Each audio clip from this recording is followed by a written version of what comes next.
আকাশে বাতাসে পুজোর আমেজ সেজে উঠেছে বারোয়ারি পুজো মণ্ডপগুলি। পিছিয়ে নেই কলকাতার ঐতিহ্যবাহী পুজোগুলিও। লেক কালীবাড়িতেও পুজোর প্রস্তুতি চলছে জোর কদমে। এই মাঠে মায়ের মহাপুজোর আয়োজন করা হয়েছে। এসেছে দেবী মূর্তি, ষষ্ঠীতে বোধন।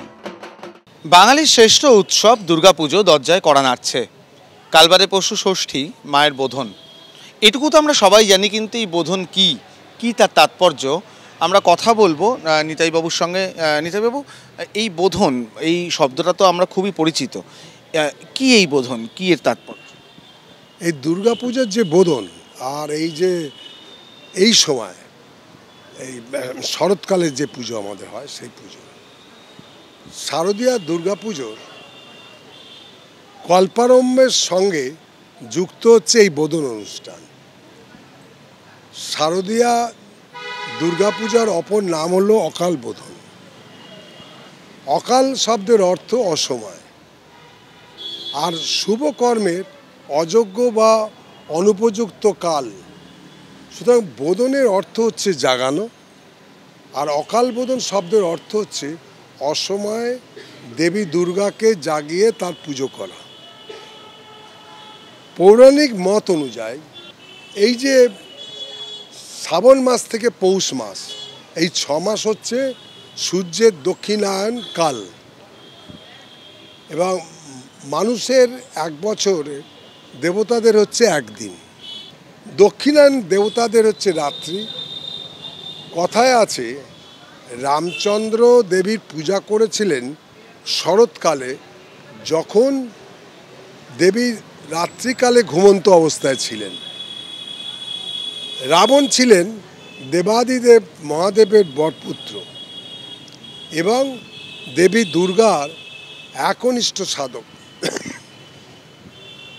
রাবণের পুজোয় সন্তুষ্ট হয়ে দেবী পার্বতী তাকে সমস্ত বিপদ থেকে রক্ষা করার একটা প্রতিশ্রুতি দিয়েছিলেন।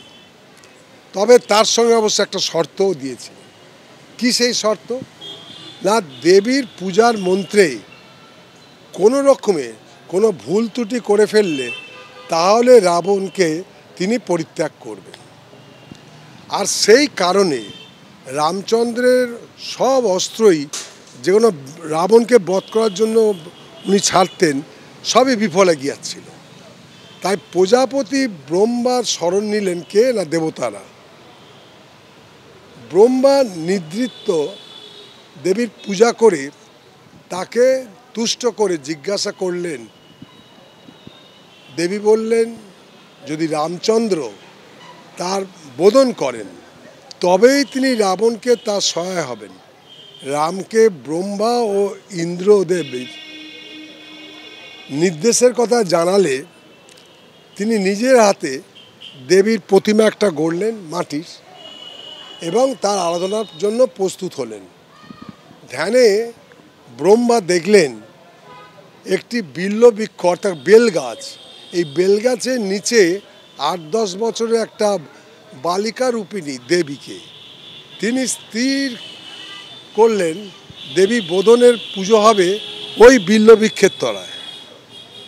সেই কারণে প্রথা মেনে আজও বোধনের আগে বিল্ল শাখা বা বিল্ল বৃক্ষের পুজো হয় এবং করে তা প্রতিষ্ঠা করা হয় দেবীর যে মেন ঘট, সেই ঘটের পাশে। তারপর শুরু হয় বোধন, শুরু হয় দেবীর আরাধনা।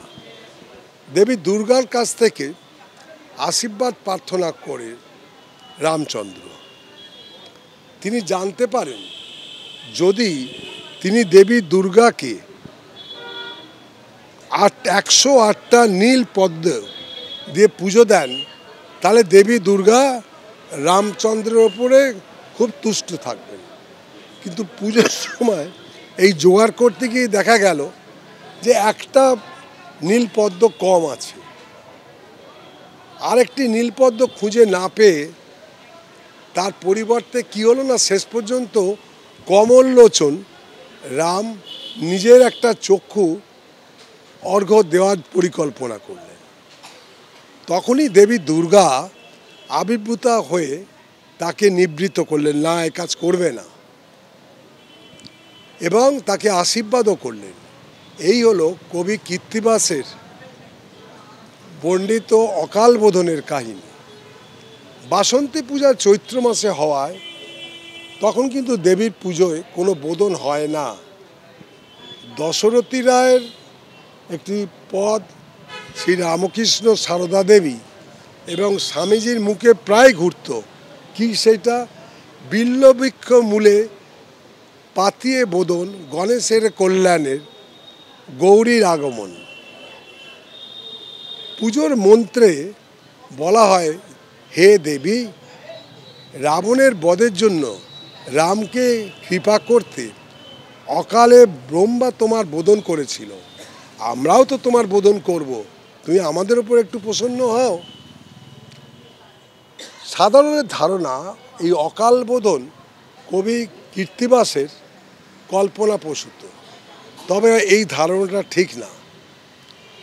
কালিকা পুরাণ, বিয়ন নন্দিকেশ্বর পুরাণ প্রভৃতিতে যে মন্ত্রে দেবী এখনও পুজো হয়, তাতে রামের রাবণবধের জন্য ব্রহ্মার দ্বারা অকাল বোধনের স্পষ্ট উল্লেখ আছে।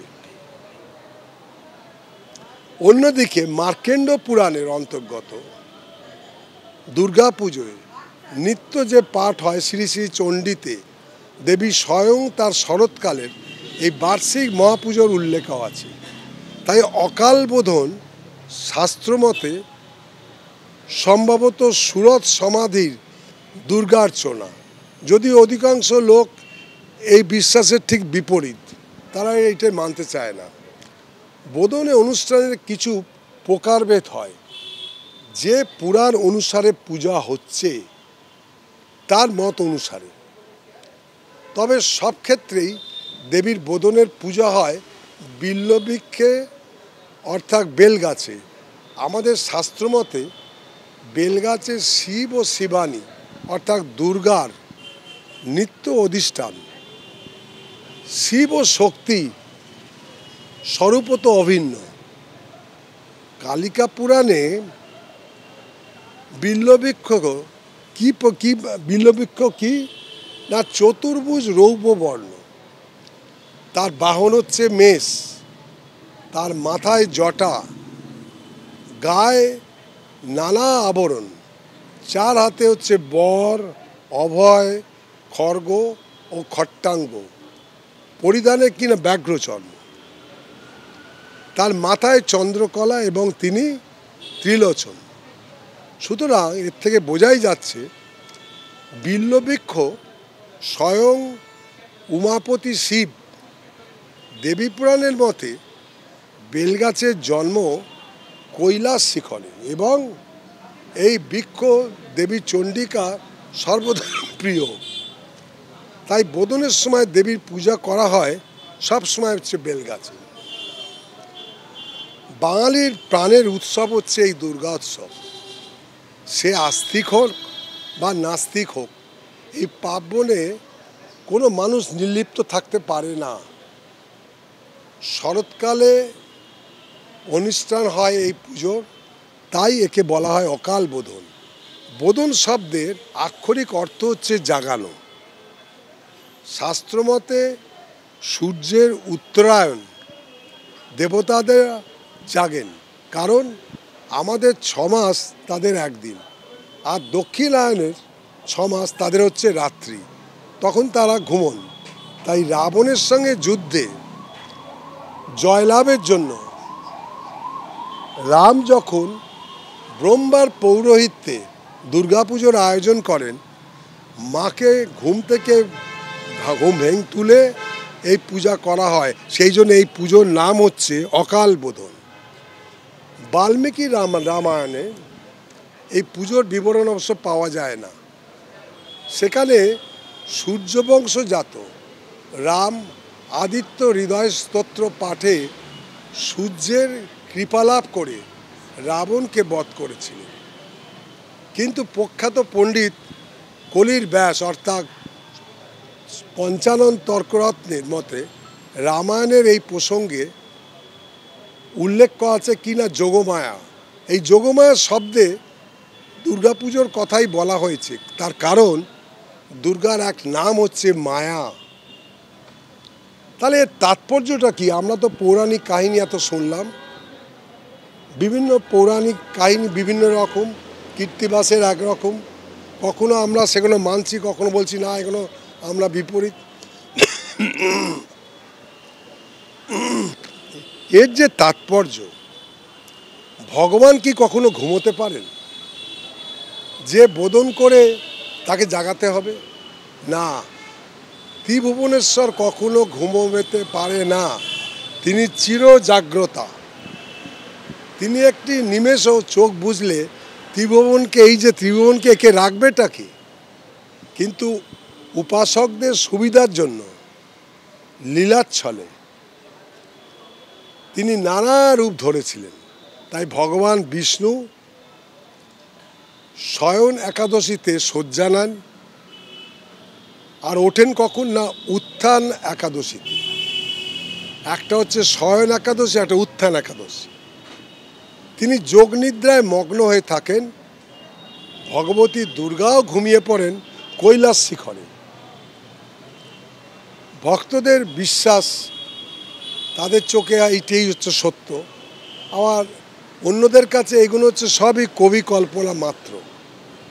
আমাদের সকলের এই বোধন স্বরূপে দেবী যেন চির জাগ্রতা থাকেন, এবং শুভ বোধন যে পরশুদিন হচ্ছে, তাতে আমরা তার কাছে প্রার্থনা করব যেন তিনি আমাদের সবাইকে সুস্বাস্থ্য রেখে শান্তিতে বসবাস করতে পারেন। বছরে একদিন তিনি আসেন, এই এক সময় আসেন শরৎকাল, যখন আমরা তাকে পাঠ করি। গত 10 বছর এই মাঠেতে আমরা এই পুজো করে আসছি, দুর্গা উৎসব। আমাদের মন্দিরে প্রতিষ্ঠিত দুর্গা আছে, এবং যেহেতু প্রতিষ্ঠিত কালী মন্দির শ্রী শ্রী 108 করুণাময়ী কালীমাতা, তার সঙ্গে সঙ্গে অন্যান্য দেবদেবীরও এখানে প্রতিষ্ঠা করা আছে প্রথম থেকেই। দুর্গা উৎসবও ঠিক সেইভাবে আমাদের প্রথম থেকেই হচ্ছিল। কিন্তু লোকের একটা বিশ্বাস, লেক কালীবাড়িতে পুজো, প্রসাদ নেওয়া, এটা একটা অমূল্য জিনিস। দিনে দিনে যখন ভিড় বাড়তে লাগলো, আমরা তখন মন্দিরের ভেতর থেকে সেই দুর্গাকে চাতালে রাখলাম, তাও হলো না। তারপরে সবাইকে তৃপ্ত রাখার জন্য, সবাইকে খুশি রাখার জন্য, এবং যত মানুষ আসবে তারা যেন আনন্দ নিয়ে বাড়িতে ফিরতে পারে, সেই জন্য আমরা এই মাঠেতে গত 10 বছর ব্যবস্থা করেছি। সাধারণ মানুষ আসা আরম্ভ হয়ে গেছে। পরশু দিন থেকে আমাদের তিথি মেনে পুজো এবং পুজোর পর ভোগ বিতরণ, যা আমাদের এই দুর্গা পুজোর বিশেষ আকর্ষণ। আমরা প্যান্ডেলেও মাতি না, আমরা বিভিন্ন থিমের ঠাকুরেও মাতি না। আমাদের এখানে সাবেকি ঢঙের এবং শাস্ত্রীয় যে বিধান আছে, সেই মতন মা দুর্গা দশভুজা, এবং তার প্রতিটা হাতের অস্ত্র কিন্তু আমরা সেইভাবে কিন্তু লাগিয়ে দিয়েছি। সুতরাং আশা করি মা দুর্গার কৃপায় বোধন আরম্ভ হবে, এবং মা চিরকাল জাগ্রত থাকবে। খালি বোধনের সময় তাকে জাগাতে হবে না, তিনি চির জাগ্রতা। তাই তিনি ত্রিভুবনকে ধরে রেখেছেন, এবং আমরা চিরকাল এইভাবে সব সুখে শান্তিতে আছি, নির্ভয় আছি, একমাত্র মায়ের এই জাগ্রতা থেকে আমাদের প্রতি করুণা রাখার জন্য। লেক কালীবাড়ির পক্ষ থেকে সবাইকে আমরা এই দুর্গা উৎসব এবং দুর্গা পুজোকে ঘিরে উৎসব, এতে প্রত্যেককে আমরা অভিনন্দন জানাচ্ছি। প্রত্যেককে আমরা অনুরোধ করছি, আপনারা আপনাদের মতন করে আসুন, পুজো দিন, এবং এখানেতে আপনারা প্রসাদ গ্রহণ করুন। আমরা সাধ্যমতো চেষ্টা করব আপনাদেরকে তৃপ্ত করার, এই আমাদের অনুরোধ।